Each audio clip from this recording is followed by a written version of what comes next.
Le sol, on a une différence, on a des creux qui vont jusqu'à 1 cm. Et étant donné qu'on pose un isolant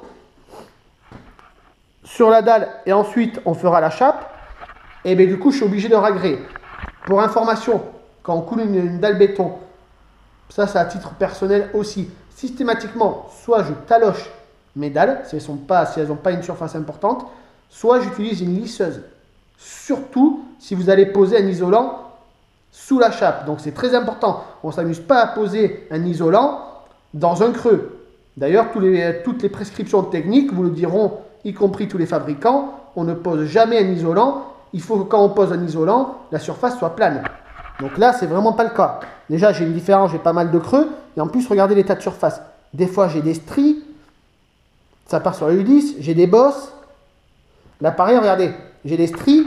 Alors, c'est pareil. On n'aurait que des stries. On aurait pu venir mettre un coup de meule. Mais quand je vois tout le boulot qu'il y a, le temps de meuler, de nettoyer, je préfère ragrer. Comme ça, au moins, on est tranquille. Et on est sûr d'avoir une super surface.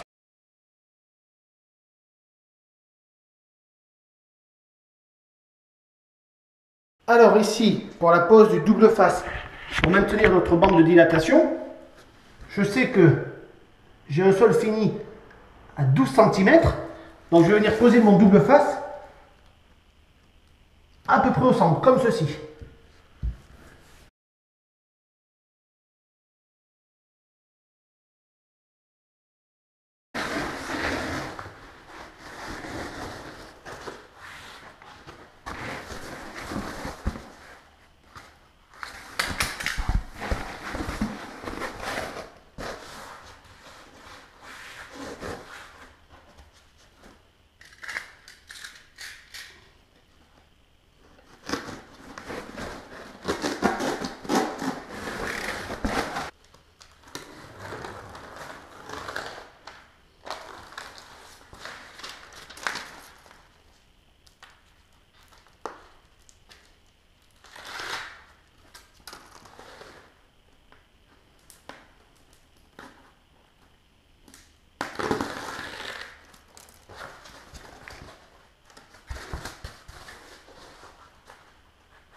Notre surface est propre.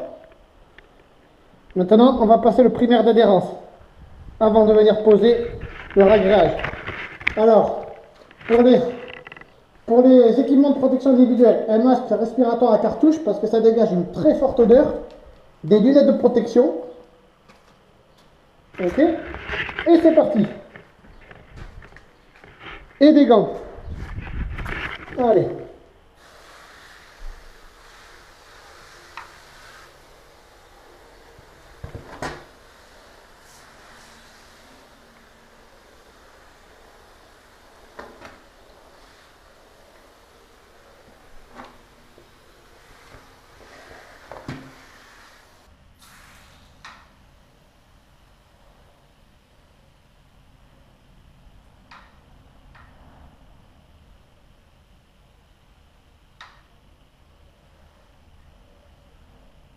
Là, attention, ne surtout pas en mettre dans le tube.